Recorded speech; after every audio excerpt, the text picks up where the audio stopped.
देखिए, अध्यापन यानी कि टीचिंग, अधिगम यानी कि लर्निंग, अध्यापक यानी टीचर, और छात्र यानी स्टूडेंट, विषय या क्रिया की एक्टिविटी, और एनवायरनमेंट। इस यानी कि इसको कितने घटक हैं? ठीक है, तो ये 6 घटक है। पहला है अध्यापन यानी कि टीचिंग, आईएनजी। अधिगम यानी कि लर्निंग, टीचर, स्टूडेंट, एक्टिविटी और इन्वायरमेंट। ये 6 चीजें हैं। अब टीचिंग यानी कि मेथड्स आएंगे इसमें। लर्निंग यानी कि एक तरीके से इसमें फीडबैक की बातें आएंगी, कितना वो सीख पाया है।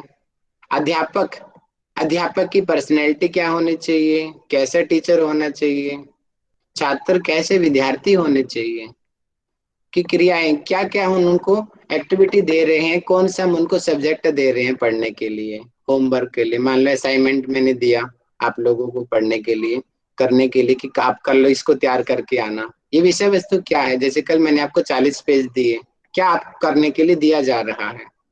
इन्वायरमेंट, कि आसपास का वातावरण उसमें कितनी भूमिका निभाता है। वातावरण बहुत भूमिका निभाता है।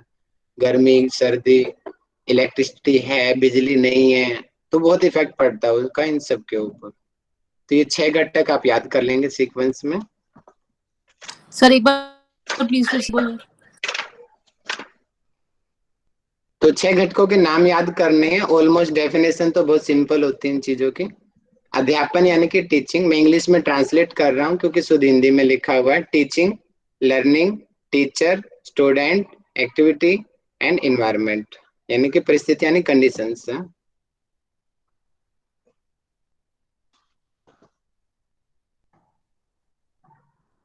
अब यहाँ पे आप ध्यान रखेंगे कि शैक्षणिक प्रक्रिया में कितनी प्रावस्थाएं हैं, कितने भाग हैं। एक तो होता है टीचिंग और एक होता है लर्निंग। 2 भागों में इसको बांटा गया है शैक्षणिक प्रक्रिया को। अध्यापन यानी कि किस तरीके से मैं आपको पढ़ा रहा हूँ। जैसे कि मैं आपको अभी पीडीएफ से पढ़ा रहा हूँ, रेड कलर के पेन से मार्क करके। मैंने अपना कैमरा भी खोला हुआ है, मैं अपने हाव भाव से भी आपको पढ़ा रहा हूँ, अलग अलग फोटो दिखा करके, अपने एग्जाम्पल्स दे दे करके, नए नए तरीकों से मैं आपको पढ़ा रहा हूँ। तो ये टीचिंग, अध्यापन है। ये सीखना, आप लोग कितना उसको सीख पा रहे हो, यानी कि ये 2 प्रावस्थाएं हैं इसकी शैक्षणिक प्रक्रिया की। मतलब कि वो प्रक्रिया जिसमें हम कोई शिक्षा का ग्रहण करते हैं। अध्यापक क्या है? जो ज्ञान दे, जो आपको कुछ सिखाए, वो अध्यापक है। अब सीखना, ये मैंने कल ही बता दिया था, जो व्यवहार में कुछ परिवर्तन लेकर आए, उसको हम एक्चुअल लर्निंग कहते हैं। अध्यापक कैसा होना चाहिए, छात्र कैसा होना चाहिए, विधियां, दी जाने वाली विधियां। मैं अपना कैमरा बंद करके बोलने लग जाऊंगा, आपको आधी चीजें ऐसी दिमाग से उतर जाएंगी। एनाटॉमी आपको पिक्चर्स के द्वारा पढ़ाई जा रही है, अगर मैं पिक्चर्स लगानी बंद कर दूं तो आधी चीजें आपको समझ में ही नहीं आएंगी, ऊपर से चली जाएंगी। पिक्चर्स का, वीडियोज का, एग्जाम्पल्स का, और जो मैं जैसे कि पेन से मैं कुछ भी डायग्राम बनाता हूँ, फेस बनाता हूँ, तो इन डायग्राम इन ये बहुत इफेक्ट डालते हैं, जिससे हमारे माइंड के अंदर वो चीजें बैठ जाती हैं। तो ये मेथड्स में आएगा। अच्छा टीचर इन सभी चीजों को यूज करता है। और अगर इन चीजों के, बहुत अच्छा टीचर है, बहुत नॉलेजेबल है, लेकिन उनको इन चीजों को यूज करना नहीं आ रहा है, इनको बोलते हैं टीचिंग एड्स, की सहायक उपकरण। अगर उनको उपयोग करना नहीं आ रहा है तो उसकी क्लास बिल्कुल फ्लॉप जाएगी। लेकिन अगर कोई कम नॉलेज वाला पर्सन है और वो पिक्चर्स की सहायता से, इन तरीके एक्टिविटी के जरिए अपनी क्लास को बहुत बेस्ट बनाया जा सकता है। जैसे आजकल हो रहा है कि हमारी यूनिवर्सिटी के टीचर बहुत नॉलेजेबल हैं, लेकिन डिजिटल में पीछे हैं। अब डिजिटल में पीछे हैं तो ऑनलाइन क्लास फ्लॉप है उनकी। लेकिन कम नॉलेजेबल वाले पर्सन डिजिटल मीडिया का इतना ज्यादा अच्छे से फायदा उठा सकते हैं कि इतनी अच्छी क्लास ऑफलाइन नहीं हो सकती कि जितने हम ऑनलाइन करा सकते। क्यों? हम जब चाहे कुछ भी फोटो दिखा दें, जब चाहे कुछ भी प्रेजेंट कर दे, कोई वीडियो दिखा दे। डिजिटल मीडिया का इतना बेनिफिट लिया जा सकता है, तो ये मेथड्स में आएगा। अच्छा जो टीचर होगा इन चीजों का यूज करेगा। और आप भी देखते हो मैं समय समय पे पिक्चर्स का यूज करता हूँ, जिससे कंसेप्ट आपके क्लियर होते हैं। अगर उनका ना प्रयोग किया जाए तो आपको कुछ समझ में नहीं आएगा। अगर मैं अभी पेन यूज कर रहा हूँ, ठीक है, अब मैं थोड़ी देर में पेन यूज ना करूं और मैं ऐसे ही बोलने लग जाऊं, आपको समझ ही नहीं आएगा। और मैं एकदम से अंडरलाइन कर दूं, आपका पूरा ध्यान एकदम से उसी वर्ड के ऊपर चला जाएगा कि हाँ सर यहाँ से पढ़ा रहे हैं। तो ये चीजें बहुत बहुत ज्यादा इफेक्ट डालती हैं।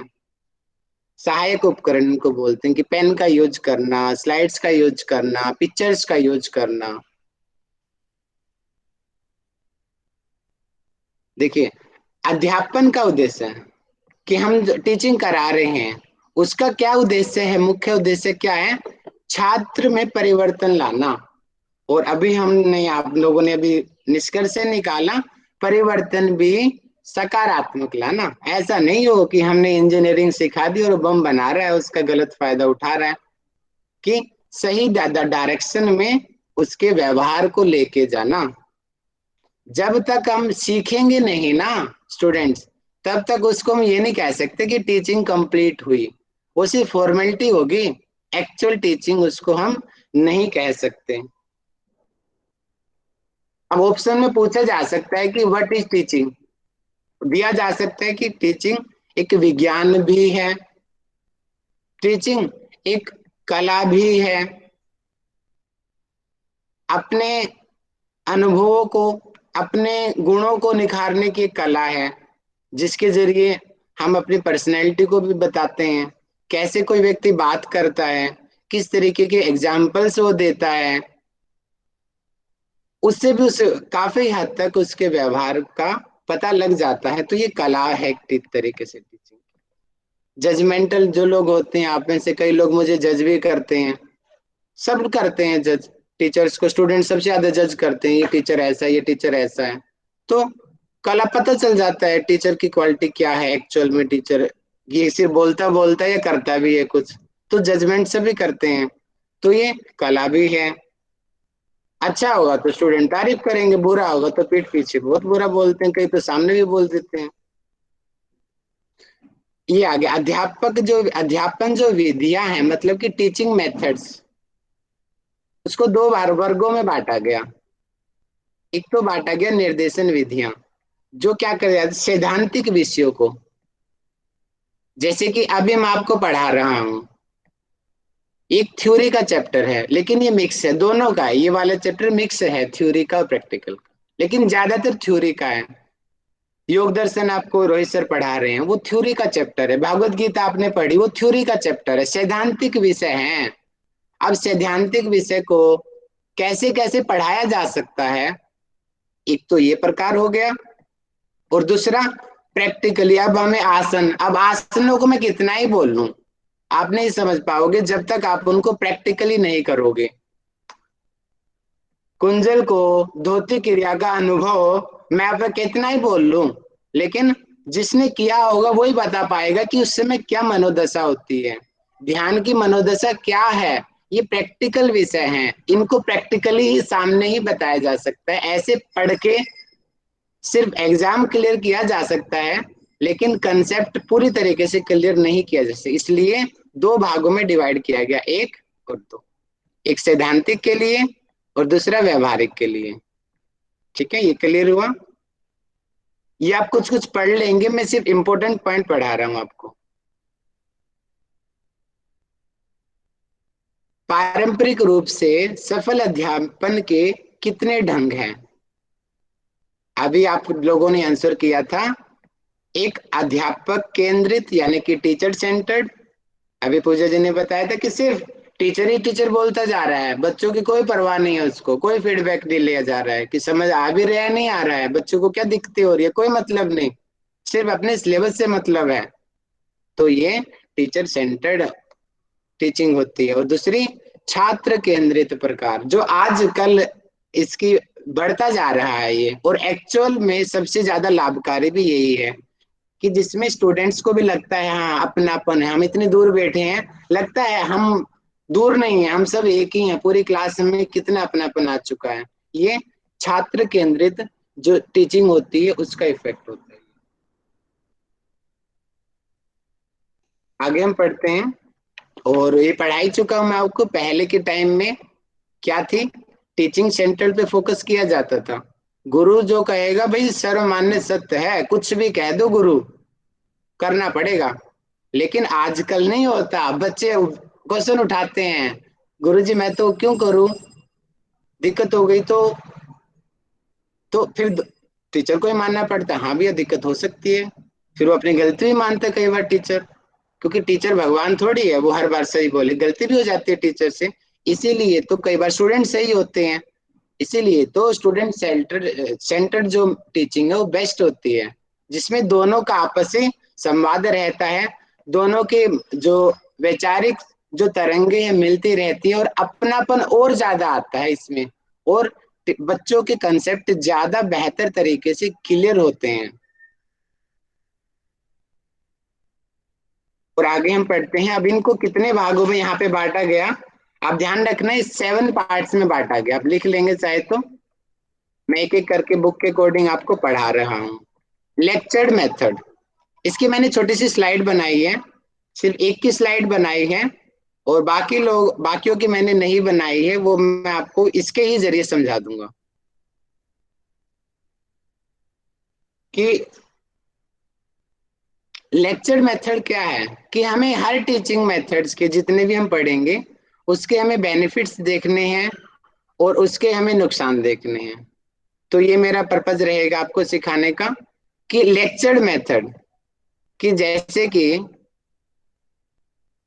लेक्चर देना, किसी एक तरीके से आपने बहुत लेक्चर लिए होंगे आज तक स्कूल में यूनिवर्सिटीज में, और लेक्चर मेथड ज्यादातर बोर बोर बोर करने वाले होते हैं।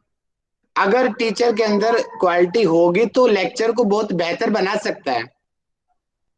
अगर टीचर में वो गुण नहीं है तो अच्छे से अच्छा नॉलेजेबल पर्सन भी बेकार है। जैसे कि आपने देखा होगा कि सत्संग होते हैं, वो एक लेक्चर है, वो ज्ञान दे रहे हैं ना सत्संग देने वाले, लेकिन आप देखते हो, एक बात नोटिस करते हो, जो प्रवचन देने वाले बड़े बड़े गुरु हैं, बाबा लोग हैं, वो क्या करते हैं, लगातार 2 घंटे का लेक्चर नहीं देते हो कभी भी। 10 मिनट बोलते हैं, भागवत पाठ किया, 10 मिनट का कुछ बताया कि कृष्ण जी का जन्म हुआ, उन्होंने ऐसा किया, यशोदा जी ने ये किया, फिर गाना शुरू कर देते हैं, एक गाना सुना देते हैं हरे का, कृष्ण जी का। फिर थोड़ा 5 मिनट गाना किया, उसके बाद में फिर अपना प्रवचन शुरू कर देते हैं। 10 मिनट प्रवचन दिया, फिर एक भजन सुना देते हैं। ये क्या है, ये मेथड है उनका, अपने जो उनके लोग हैं उनको उनका मन बना रहे, उनका मन भटके ना, इसलिए वो इन चीजों का यूज करते हैं। बीच बीच में भजन सुनाना, डायलॉग सुनाना, कुछ कुछ ट्रिक्स अपनाना, ये जो है अच्छा लेक्चर देने के तरीके हैं ये। अब इसकी विशेषताएं क्या है, लेक्चर्ड मेथड की सबसे ज्यादा क्या विशेषता है, कि जैसे कि मितव्ययी शिक्षण विधि वाली मानी जाती है, इसमें डेमोसेशन बहुत कम होता है। मान लो कि मुझे वेदों के ऊपर लेक्चर देना है, जैसे मैं अभी भी आपको दे रहा हूँ, ये लेक्चर ही एक तरीके से, लेकिन मैं आपको स्लाइड्स दिखा रहा हूँ तो ये डेमोसेशन में भी आएगा। तो ये लेक्चर मेथड क्या होता है एक्चुअल में, इसमें डेमोसेशन बहुत कम होता है। मुझे वेदों के ऊपर कुछ लेक्चर देना आप लोगों को, मैं बोले जा रहा हूँ ऋग्वेद में ये है, सामवेद में ये है, आप लोग सुने जा रहे हो। डेमोसेशन इसमें क्या करूं बताओ, ऋग्वेद में क्या डेमोसेशन करूं मैं, कुछ नहीं कर सकता। तो ये लेक्चर मेथड जो उनके सैद्धांतिक जो पक्ष हैं, ये चीजें हैं, इनको सिर्फ लेक्चर मेथड के द्वारा ही बताया जा सकता है। और ये ऐसा चीज है, हर चीज इससे कवर की जा सकती है लेक्चर मेथड से। हम योग की क्लास ही क्यों ना हो, हमें कुंजल को एक्सप्लेन क्यों ना करना हो, लेक्चर मेथड के द्वारा, ये ऐसा मेथड है हर चीज को इसके द्वारा बताया जा सकता है। लेकिन ये पूरी तरीके से सक्सेसफुल नहीं होता है, इसलिए हमें और मेथड्स को अपनाना पड़ता है। और इसमें विशेष हम देख लेते हैं कि बच्चा अगर ज्यादा समझदार होगा, कैचेबल होगा, तो उसको बहुत फायदा मिलता है लेक्चर मेथड का, नॉलेजेबल होगा कुछ। लेकिन कई बच्चों को तो बातें समझ नहीं आती क्योंकि उनका ज्ञान का स्तर बहुत कम है, तो वो कैच नहीं कर पाते, टीचर के साथ वाइब्रेशन नहीं मैच होती, बोलती पता नहीं कितनी बड़ी बड़ी बातें बोल रहा था, मुझे तो कुछ समझ नहीं आया। ये इंग्लिश बोल रहा है, हमें तो इंग्लिश आती ही नहीं है। ये तो शुद्ध हिंदी में बोल रहा है, हमें तो शुद्ध हिंदी आती ही नहीं है। तो वो बच्चों के ऊपर भी होना चाहिए, बच्चों की विशेषताएं क्या है। तो इस तरीके से मैं भेज दूंगा, आप इसको पढ़ लेंगे, बहुत सरल है ये। अब इसकी कुछ सीमाएं हैं कि मतलब कि इसको इफेक्टिव हमें कैसे बनाना है और कब इसको, इसकी गलत चीजें क्या है कि जैसे कि सबसे कॉमन है कि मुझे कोई बड़ी चीज बोलनी है, तो मैं क्या करूंगा, जैसे अभी एग्जाम्पल दिया, सत्संग में क्या होता है, वो प्रवचन देते हैं बाबा जी, 10 मिनट बाद भजन शुरू कर देते हैं, उससे मन बहल जाता है। 2 मिनट का भजन हुआ, फिर से अपना प्रवचन शुरू कर देते हैं। ये टेक्निक है अपने लेक्चर को बेस्ट बनाने की। तो अच्छा जो टीचर होगा, अच्छा व्यक्ति इन टेक्निक्स को प्रयोग करता है, यूज करता है। अभी आपके सामने कलरिंग में यूज किया हुआ है, ये डेमोसेशन की मेथड है। अगर मैं इन्हीं को एक कलर में प्रेजेंट कर दूं तो आपको कुछ समझ नहीं आएगा। अब अलग अलग कलर का आपके माइंड के ऊपर बहुत इफेक्ट पड़ता है, इसलिए इनको अलग अलग कलर किया गया, ताकि आप लोगों का भी मन थोड़ा बहला रहे।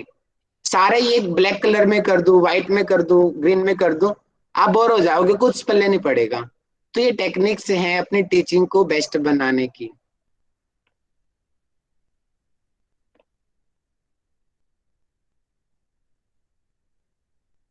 अब मैं थोड़ा सा इसका एग्जांपल देना चाहूंगा आपको। जैसे कि ये टीचर आपके सामने खड़ा हुआ है, अगर ये टीचर बिना अपने हैंड्स मूवमेंट की नॉर्मली सिंपल लेक्चर दे रहा है, सिंपल कुछ बोल रहा है अपने बच्चों को, तो इसको कहेंगे लेक्चर मेथड। लेकिन इसके पीछे आप देख रहे हो ब्लैक, ये स्क्रीन प्रेजेंटेशन वाला है, दिखा सकते हैं यहाँ पे डिजिटल से कुछ भी, तो ये डेमोसेशन में आ जाएगा ये चीज। जैसे कि यहाँ पे आपको दिखाई दे रहा है, देखो पीछे कितनी बड़ी स्क्रीन है, सामने इतने सारे बच्चे बैठे हुए हैं। टीचर की क्वालिटी कम है तो देखो बच्चे सो भी रहे हैं, देखो फोन भी चला रहा है। तो इस मेथड की थोड़ी सी नेगेटिव चीज ये है, अगर इसको अट्रैक्टिव नहीं बनाया गया तो बच्चे ऐसे ही बोर हो जाएंगे क्लास में, जैसे ये लोग आधे लोग हो रहे हैं। और कईयों के तो देखो बातें शुरू हो जाती हैं जब लेक्चर मेथड को और ठीक तरीके से नहीं किया जाए तो। ये कुछ रिएक्शंस है। अच्छा टीचर क्या होता है, इन चीजों को पकड़ लेता है। बच्चों के हाव भाव चेंज होने लगे तो टीचर कैच कर लेगा, हाँ नहीं मैं कुछ पढ़ा रहा हूँ, बच्चों को समझ नहीं आ रहा है। अगर बच्चे पूरी तरीके से एक्टिव है, बच्चों की कमर बिल्कुल सीधी रहेगी, आई कांटेक्ट बना रहेगा। अब ये सभी का आई कांटेक्ट बिगड़ा हुआ है, तो हम नहीं कह सकते कि जो इनको पढ़ा रहा है कि वो बिल्कुल सही पढ़ा रहा है, नहीं, बच्चे इंटरेस्ट नहीं ले रहे हैं, ये उसमें आ जाएगा। मैं इसको बाद में कराऊंगा कि जैसे कि जो टीचर है, चलो इसमें भी आती है चीजें लेक्चर मेथड में। मान लेते हैं, तो मैंने योगा का एग्जांपल दे दिया आपको। सामने देखो कि हजारों लोग सामने योगा कर रहे हैं, यानी कि इसकी पोजीशन क्या होगी, ऐसी जगह पे टीचर खड़ा होगा जहां से सभी लोग इसको देख सके। आपने नोटिस किया होगा जब कोई बोलता है और बीच में कोई दूसरा पर्सन खड़ा हो जाए, आपको चीजें वहीं से आधी चीजें समझ आनी बंद हो जाती हैं, जबकि आवाज आपको सुनाई दे रही है, बस टीचर का फेस नहीं दिख रहा आपको, आधी चीजें समझ नहीं आएंगी आपको। बोलते हैं हटो हटो, बीच से हटो, मुझे टीचर दिख नहीं रहा है, टीचर को मुझे देखने दो, फिर आप भी खड़े होके देखने लग जाते हो। इसीलिए अच्छा टीचर क्या होगा, अच्छा टीचर वो ऐसी जगह को पकड़ेगा जहां से सारे स्टूडेंट उसको देख सके। ऐसा ना हो कि आगे वाले बच्चे देख रहे पीछे वाले नहीं देख रहे। और मैं अगर ऑनलाइन की बात करूं, अच्छा टीचर वो होगा जो हमेशा अपना कैमरा ऑन रखेगा, ताकि बच्चों, क्या होता है ना, फेशियल एक्सप्रेशन से बहुत चीजें सीखी जाती हैं, और कैमरा बंद करने से वो लर्निंग कम हो जाती है। एक जगह मैंने पढ़ा था, एक पूरा तो याद नहीं आ रहा मुझे, करीबन 55% जो हम सीखते हैं ना, नॉन वर्बल लैंग्वेज से सीखते हैं, नॉन वर्बल लैंग्वेज से। बोलने की जरूरत नहीं है, सिर्फ टीचर का हाथ पैर आंखें फेशियल स्माइल, ये चीजें बच्चों को सिखाती है। उसकी आंखें, बच्चों टीचर को डांटना होगा तो आंखों के रिएक्शन में परिवर्तन आ जाएगा। कई चीजें कहीं नहीं जाती हैं, सिर्फ रिएक्शन से शो हो जाती हैं, वो भी लर्निंग है। तो वापिस आते हैं। तो एक तरीके से मैंने एक ओवरव्यू दे दिया आप सभी को, ये मेथड्स किस तरीके से होते हैं। अब आप इन लोगों को पढ़ोगे तो आपको ये बहुत आसान हो जाएगा ये चीजें पढ़नी। अब दूसरा ये मेथड पढ़ा देता हूं मैं इसमें, कि निर्देशन अनुक्रिया विधि। इसमें क्या होता है निर्देशन अनुक्रिया विधि में, कि जैसे कि इसमें टीचर क्या करेगा, अपने सामने बच्चों को गाइड बोलेगा ये करो ये करो। जैसे आप लगा लो कि आपको घर में अब काम वाली सफाई कर रही है और आप बोल रहे हो कि यहाँ पे सफाई करो यहाँ पे करो, अपने आप अपने सामने करवा रहे हो। टीचर की इसमें पूरी भूमिका रहती है, अपने बच्चों को अपने सामने ही करवा रहे हैं, यानी कि सबसे ज्यादा ध्यान रखता है टीचर इसमें बच्चों का। अगर कोई गलती होती है तो इमिडिएटली टीचर टोक देगा, बेटा आप यहाँ पे गलत कर रहे हो, इसको ठीक करो। तो इस विधि की एक खासियत है कि सबसे ज्यादा बच्चों के ऊपर ध्यान दिया जाता है। अब इंडिविजुअल, अब एक क्लास में एक लड़की बैठी है, मान लेते हैं कि 10 लोगों का ग्रुप है क्लास में, और ग्रुप में 5 लड़कियां और 5 लड़के हैं।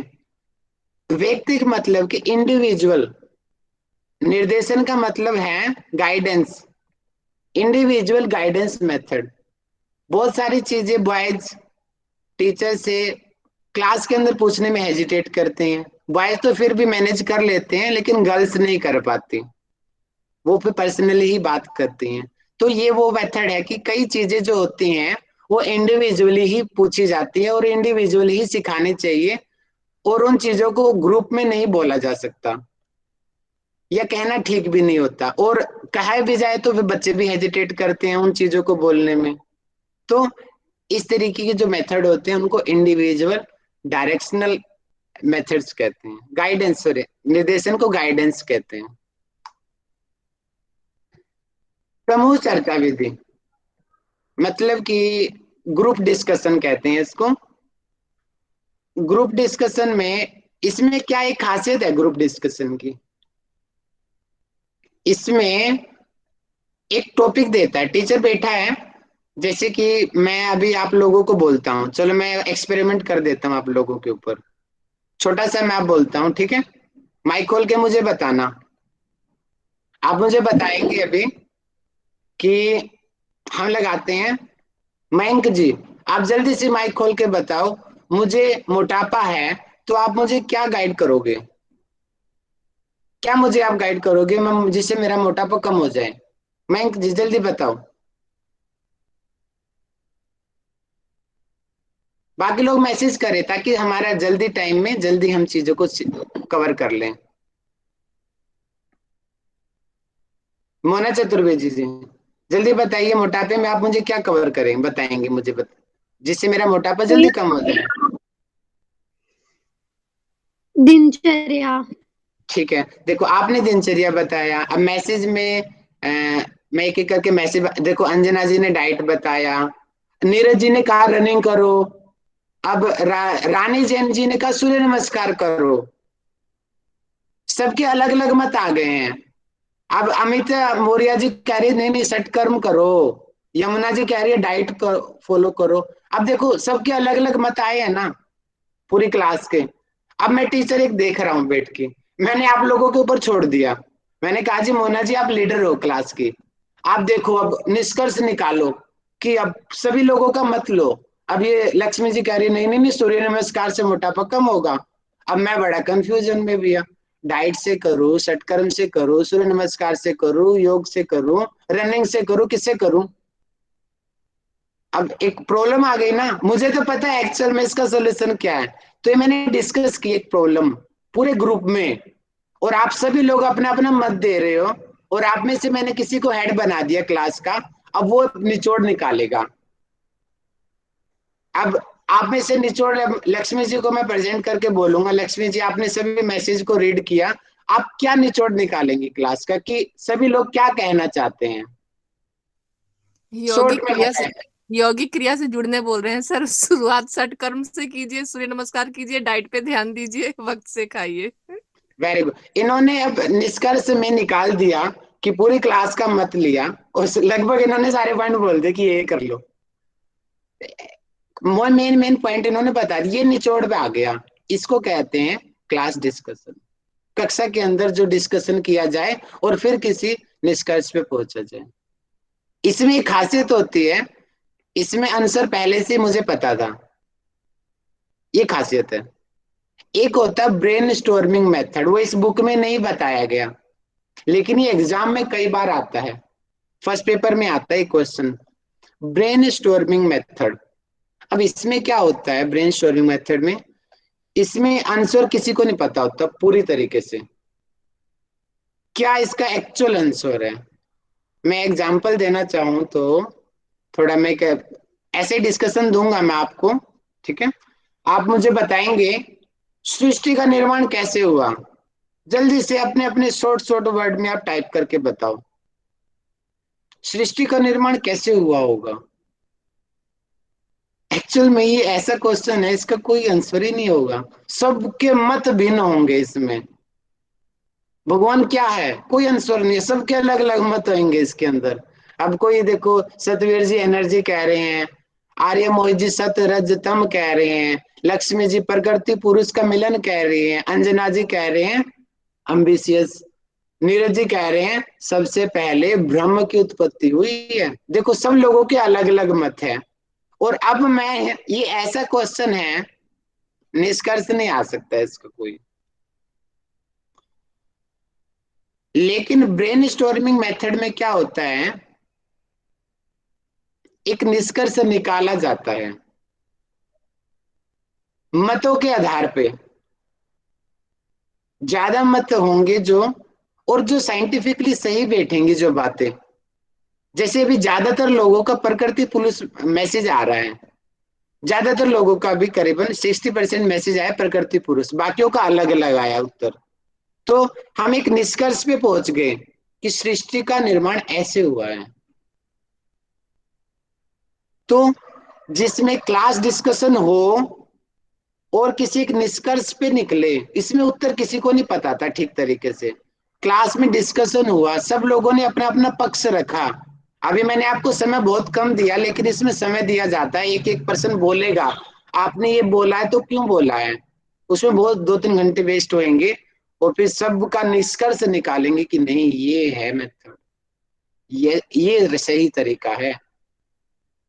जैसे कि महर्षि दयानंद जी शास्त्रार्थ करते थे, अलग अलग वेद पंडितों से, अलग अलग जगह पे जाकर के, अलग अलग धर्मों के पंथों से, फिर वो उसमें जो जीतता था वो बोलते थे वो सबसे सिद्ध है, अब उसी की बातें ही सच होंगी। तो यानी कि जिसमें निष्कर्ष निकल गया उसको क्या कहेंगे हम, ब्रेन स्टॉर्मिंग मेथड। लेकिन वो इस बुक का नहीं है, वो मैंने अभी आपको ऐसे ही बता दिया क्योंकि बहुत इंपॉर्टेंट है। बहुत क्वेश्चन कई बार पूछा जाता है ये क्वेश्चन, इसको आप अलग से लिख लेना, इस बुक के अकॉर्डिंग मत लिखना। तो समूह भैया चर्चा की तरह ही है वो। ये कोई पॉइंट नहीं होगा क्या कि इसमें ये नहीं आएगा ऐड में इसके, अरे सेक्शन अभी तो नंबर। मैंने बोला, वो मैंने आपको अलग से बता दिया है, फर्स्ट पेपर का क्वेश्चन है वो, टीचिंग एप्टीट्यूड का, इस बुक में इसमें ना नहीं है हम वो। योग अभ्यास का टीचिंग मेथड्स पढ़ रहे हैं एक्चुअली, तो हमें हाँ वो ठीक है, नहीं। वो मैंने एक्स्ट्रा बता दिया क्योंकि वो बहुत जरूरी पॉइंट था, वो मुझे याद आ गया तो मैंने बता दिया आपको, आप अलग से उसको लिख लेना। बोलेंगे सर। अरे क्या हो गया, क्यों कंफ्यूज हो जाते हो, बताओ क्या हो गया। मन करता है कि एक्स्ट्रा कुछ भी ना बताऊं आपको, सिर्फ यही पढ़ाऊं जो बुक में लिखा है। अब इतने में कंफ्यूज हो गया, अब मैंने कहा है कि एक्स्ट्रा बताया मैंने फर्स्ट फर्स्ट पेपर का, इसका नहीं है, ठीक है। ब्रेनस्टॉर्मिंग इसका क्लास डिस्कशन है ओनली, कोई दिक्कत नहीं सर, कंटिन्यू रखिए। ठीक है। निर्देशन अभ्यास विधि एक तो था, इससे पहले हमने पीछे क्या पढ़ी थी, निर्देशन अनुक्रिया विधि, उसमें टीचर सामने करवा रहा था। इसमें बोल दिया कि बेटा जा वहां पे पार्क में जाके कैंप लगा। अब टीचर हमेशा तो पार्क में नहीं रहेगा, लेकिन कभी कभी जाके चेक कर सकता है। वही है, इसमें पीछे से बच्चे वर्क करते हैं, टीचर कभी कभी आके पार्टिसिपेट करता है इसमें। निर्देशन अभ्यास भी, निर्देश भी दिया, प्रैक्टिस भी करवाई और बीच बीच में उसको चेक किया। और पहले वाली कौन सी थी, निर्देशन अनुक्रिया विधि, उसमें पूरा का पूरा ध्यान दिया था टीचर ने बच्चे के ऊपर, लेकिन इसमें ध्यान कम दिया गया। असाइनमेंट वगैरह देना, अभी जैसे कि हमें यूनिवर्सिटी में बोला कि प्रोजेक्ट वर्क करना है, आपको 1 महीने जाके कहीं कैंप लगाना है, तो वो क्या होगा, निर्देशन अभ्यास विधि है। वो टीचर की मर्जी है, कभी आ भी सकता है चेक करने के लिए, वो नहीं भी आए उसकी मर्जी। अब वो हमें गाइड तो करेगा कि ऐसे से कराना आपको। परियोजना विधि, प्रोजेक्ट मेथड, इंग्लिश में इसको प्रोजेक्ट मेथड कहते हैं। जैसे कि आप सभी को यूनिवर्सिटी में प्रोजेक्ट दिया कि तुम्हें डाइजेस्टिव सिस्टम पे बोलना है, प्रेजेंटेशन बनानी है, सब लोगों को सभी यूनिवर्सिटी में दिया जाता है इस तरीके के वर्क। या फिर फाइल वगैरह बनाने भी ऑलमोस्ट उसको भी प्रोजेक्ट मेथड में ही लिया जाता है कि पहले अपनी फाइल बना के लाओ, 20 पेज की बनाओ पूरी तरीके से विधि के रूप, और उस फाइल को पढ़ के सुनाओ सबको और समझाओ। ये है प्रोजेक्ट मेथड। और साइंस में क्या करते हैं कि जैसे कि अब देखते होगे आप लोगों ने मॉडल्स बनाए होंगे, ग्रीन हाउस इफेक्ट का, सूर्य का, जल चक्र का, जल प्रदूषण का, वायु प्रदूषण का प्रोजेक्ट बनाए होंगे ना, इसी फॉर्म के ऊपर जो बनाए जाते हैं कलरिंग के, उसी को ही परियोजना विधि कहते हैं, प्रोजेक्ट मेथड। साइंस में सबसे ज्यादा यूज करते हैं इस तरीके से, क्योंकि बिना उसके चीजें क्लियर नहीं होती हैं। फिजिक्स में बहुत यूज किया जाता है इन चीजों को। ये प्रोजेक्ट मेथड है। सबके अपने अपने लाभ हैं और अपने अपने नुकसान हैं। वो अपने दिमाग से आप बता लेना, मुझे जरूरी नहीं लगता उन चीजों में मैं अपना टाइम दूं। तो आप अपने हिसाब से दे सकते हो, जैसे कि मैं आइडिया दे देता हूं आपको कैसे बनाना है। प्रयोजना विधि के इसमें सीमाएं क्या हो सकती हैं भैया, इसमें पैसे लगते हैं, वो प्रोजेक्ट टूट गया तो, मॉडल टूट गया तो, कलरिंग के बहुत पैसे लगते हैं, टाइम वेस्ट होता है मॉडल बनाने में, ये सीमाएं हैं कुछ, है ना। और इसके लाभ क्या है, कंसेप्ट अच्छे से क्लियर होते हैं बच्चे के। तो इस तरीके से आप अपने दिमाग लगा करके सभी विधियों के लाभ, सीमाएं, विशेषताएं अपने आप लिख लेंगे बनाकर। बहुत दिक्कत आए तो आप मुझे बोल देना, फिर मैं एक्सप्लेन कर दूंगा।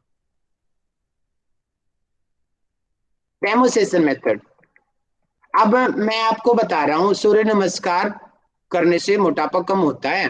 अब मैंने कहा कि जब मैं भुजंग आसन करूंगा तो मेरी एब्डोमिनल जो मसल्स है पेट की, उसमें जो रेक्टस मसल पे खिंचाव होगा। अब कहेंगे भैया रेक्टस कौन सी होती है, ट्रेपेजियम कौन सी होती है, ऐसे पढ़ के तो समझ आएगा नहीं। कहेंगे चलो बेटा करो, अब टीचर ने भी कर दिया, या फिर टीचर ने खुद नहीं किया तो बोल दिया कि एक बच्चे को आगे बुला के कर दिया। ऐसे कर किया जाता है भुजंगासन। नाभि टच करनी है, कंधे पीछे खींचनी है, और फिर कहेगा देखो गले के पीछे खिंचाव हो रहा है ना, ये ट्रेपेजियम मसल पे खिंचाव हो रहा है, पेट पे देखो खिंचाव हो रहा है ना, ये रेक्टस मसल पे खिंचाव हो रहा है। एक डेमो सेशन लाइव दिखाया जाता है आपको कि ये है चीज एक्चुअल प्रैक्टिकली। इस तरीके से आपको इस सूक्ष्म व्यायाम करना है, हाथ ऊपर नहीं होना चाहिए, नीचे नहीं होना चाहिए। डेमो से साथ साथ में की जाती है, वो बहुत बहुत ज्यादा कंसेप्ट क्लियर करती है ये वाली चीज। और आप लोग टीचिंग बनोगे तो इसको हमेशा यूज करना। Demonstration method is the best method concept clear करने के लिए। वैसे तो निर्देशन विधि को सबसे उपयुक्त माना जाता है, लेकिन अगर हमें कोई नई चीज सिखानी है तो उस समय डेमोस्ट्रेशन मेथड बहुत ज्यादा अच्छा रहता है। जैसे कि मैं आपको अभी लोडोसिस पढ़ा रहा हूं, अभी आएगा। एक मैं आपको ऐसे ही बता दूं, एक मैंने ये आपको पिक्चर बता दिया कि स्क्लेरोसिस ये होता है, लोडोसिस ये होता है, काइपोसिस ये होता है।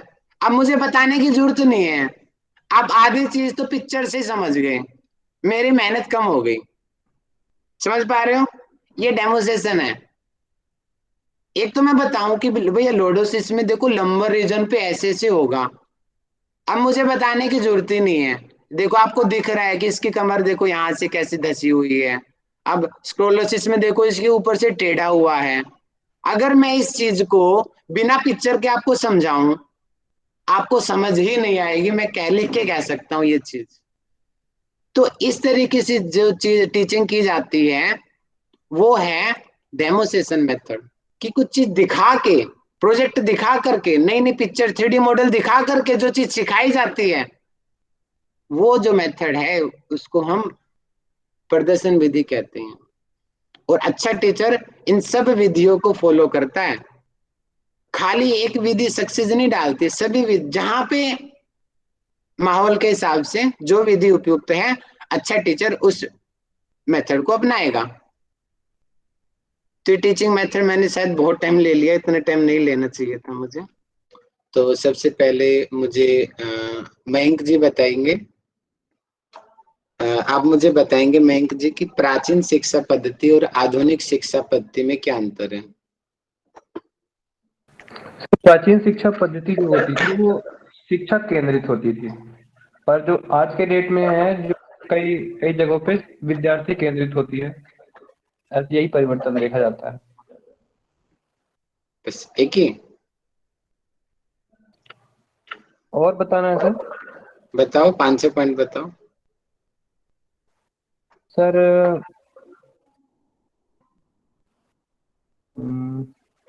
अभी इतनी याद आ रहा है सर। और उस समय समय का बंधन नहीं रहता था, अब समय का बंधन रहता है।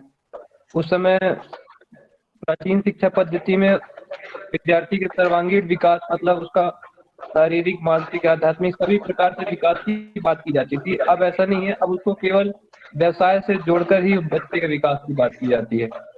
अब और पहले की बात में ऐसा कि पहले की शिक्षा पद्धति में मतलब जो शिष्य होते थे वो गुरु के सानिध्य में पढ़ते थे, और और जो गुरु होता था वो उनकी गुणवत्ता, अर्थात उनके उनके अंदर कौन से गुण है, इनके इनके आधार पर ही उनकी महत्ता स्वीकार करता था। किंतु आज के डेट में ऐसा नहीं है। आज के डेट में जो शिष्य होते हैं, विद्यार्थी जो होते हैं, उनके अंकों के आधार पर ही उनकी गुणवत्ता को पता लगाया जाता है। और उस समय जाति धर्म का भेद नहीं होता होता था, अब होता है। उस समय नहीं होता था, लेकिन अब होता है। ठीक है, थैंक यू। और रोशनी जी संख्या उस समय संख्या सीमित होती थी। Thank you, thank you. Roshni ji, इन्होंने एक बहुत बड़ी मिस्टेक कर दी। आप बताओ कौन सी एक गलती कर दी इन्होंने। बाकी संख्या पॉइंट में सर बहुत अच्छे इन्होंने बताए ये आपने। बताया है, वो गलत बताया है। इन्होंने वर्ण भेद उस टाइम पे बोला था कि नहीं होता है, लेकिन उस टाइम पे वर्ण भेद होता था और अब नहीं होता। उस समय होता था, क्या बोला गया? हाँ सर मयंक जी, वो हम वर्ण ना भेद एक तो सामान्य लाइफ में, क्योंकि हम 3 पीरियड होते हैं, एक तो वैदिक पीरियड, एक मध्य पीरियड और एक अब का पीरियड।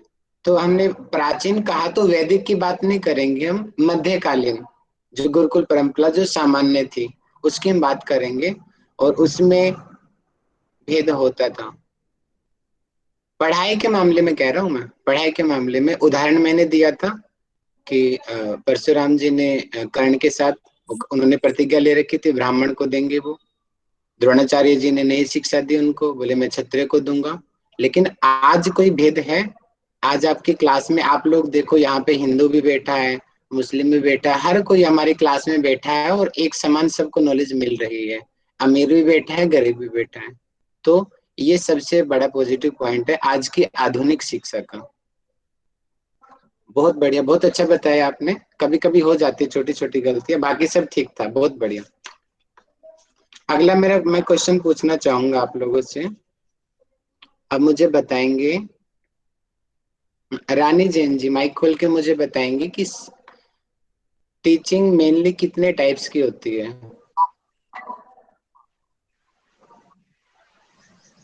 सर टीचिंग हाँ, शिक्षक और विद्यार्थियों को सर केंद्रित रखते पोर्शन हुए, शिक्षक और विद्यार्थियों को केंद्रित रखते हुए मेनली कितने प्रकार हैं शिक्षण के।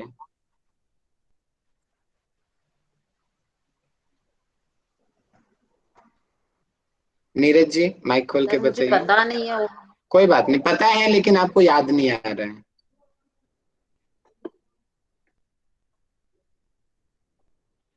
जी भैया। पीछे से नहीं ये पढ़ोगे तो यही बताइए हाल शिक्षक, होगा। आचार्य, गुरु। दोबारा बताना ये सर नीरज जी, आपने सब बताए थे कल। कौन कौन से? शिक्षक, शिक्षक, आचार्य, गुरु।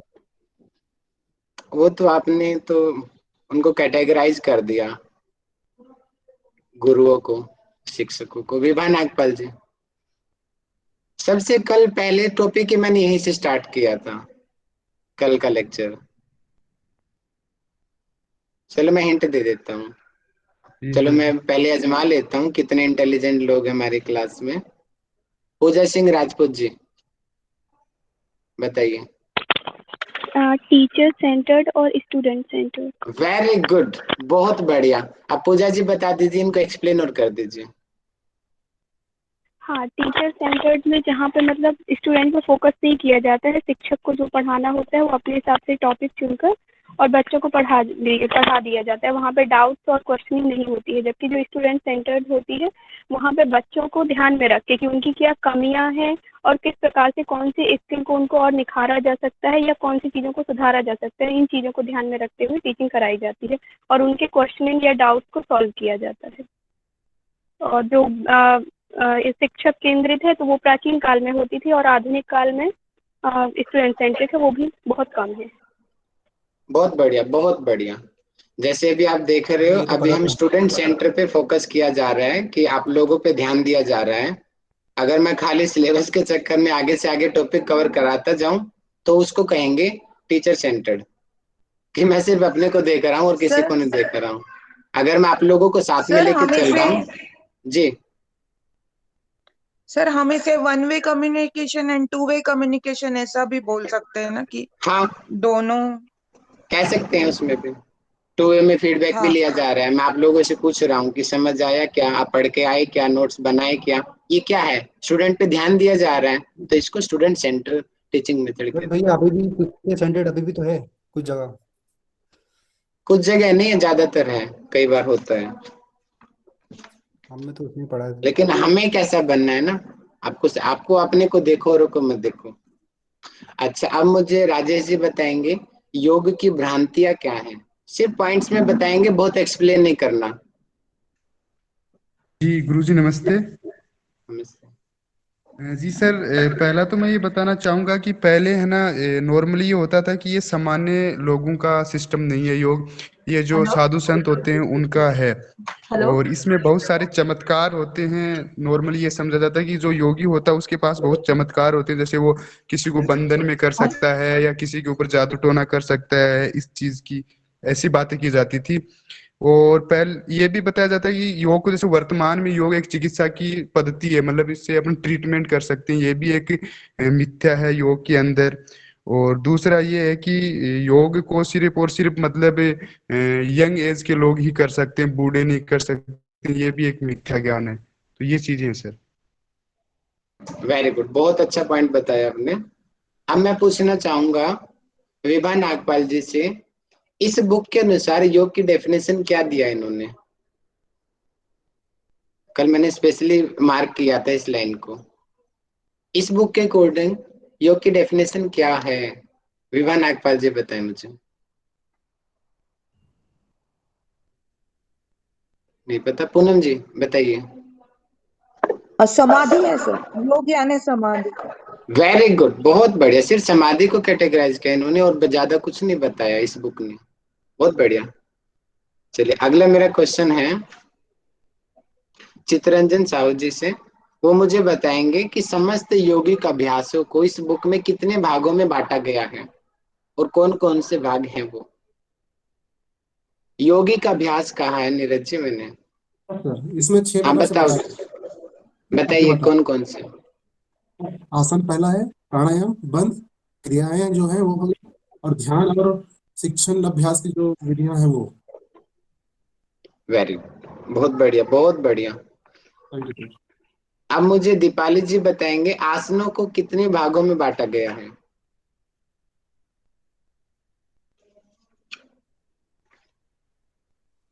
हाँ सर बताती हूँ।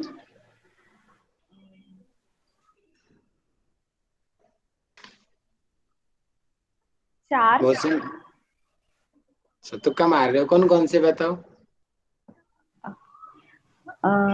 वो संवर्धनात्मक आसन और शिथिलीकरणात्मक और ध्यानात्मक और वो स्टेप बैलेंसिंग इस बुक के अनुसार मैं पूछ रहा हूँ, इस बुक में क्या बताया है? इस बुक में 3 है। 3 है, वेरी गुड, बहुत बढ़िया। अंजना शर्मा जी मुझे बताएंगे ध्यानात्मक आसन के उदाहरण बताओ। हाँ भैया, ध्यानात्मक आसन में सिद्धासन, पद्मासन, ये एग्जाम्पल है इसके। Very good.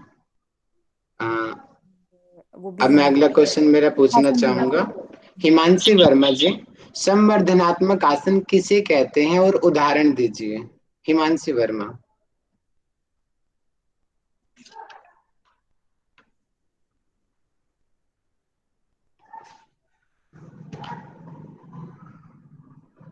हिमांशी वर्मा सुन पा रहे हैं?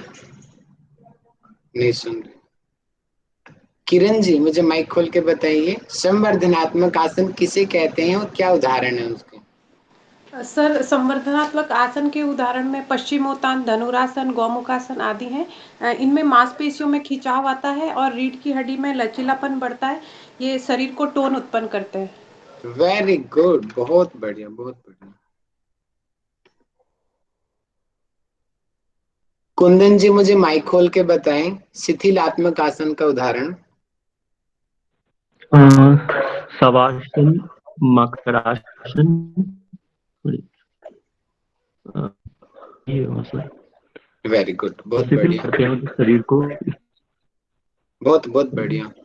अब मुझे मोहित पाल जी मुझे बताएं, इस बुक में कितने षटकर्म बताए गए हैं?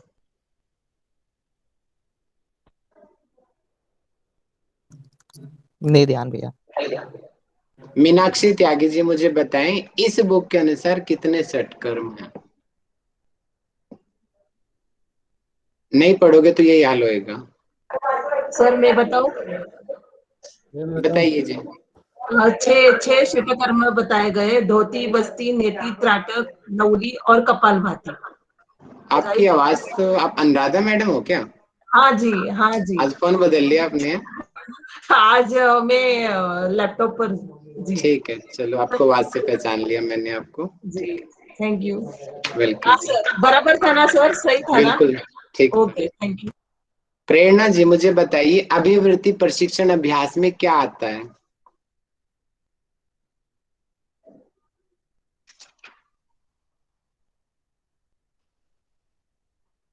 पुष्पा जी, अभिवृत्ति प्रशिक्षण अभ्यास में क्या आते हैं?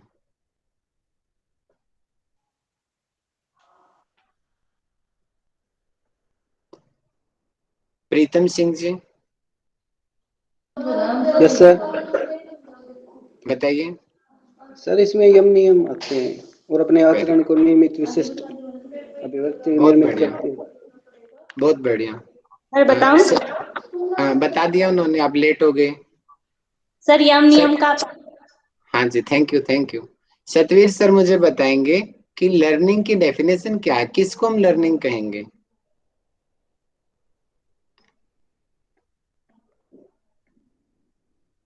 हाँ जी, नमस्कार।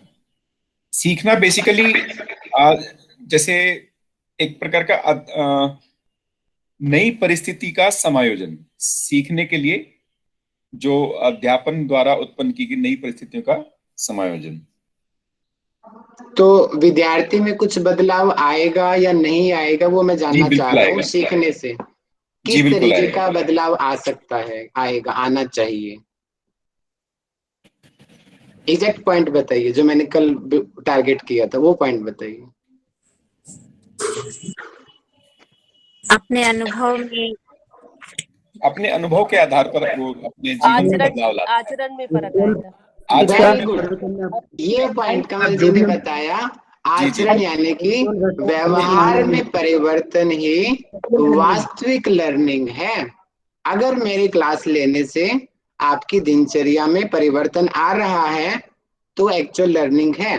कल मैंने उदाहरण भी दिया था कि जैसे कि मैं एनाटॉमी पढ़ा रहा हूँ, अब कुछ बच्चे इतने एक्साइटेड हो गए कि सर हम अपने लोगों को, अपने स्टूडेंट्स को कॉन्फिडेंटली बोल पाएंगे, और बोल रहे हैं कि अब कुंडल क्रिया का इन मसल्स पे इफेक्ट पड़ रहा है, इन वॉल्स पे इफेक्ट पड़ रहा है, तो उनके परिवर्तन आ गया, तो दैट इज एक्चुअल लर्निंग। और हम जैसे कल थे ऐसे अब है, ऐसे ही रहेंगे, वो लर्निंग नहीं है, वो टाइम पास है सिर्फ। सर वो लर्निंग पॉजिटिव वे में भी तो होनी चाहिए ना, ऐसे नहीं उसका नकारात्मक प्रभाव कभी बार पड़ जाता कुछ गलत सीख के, तो वो भी तो एक सीखना अपन को गलत है।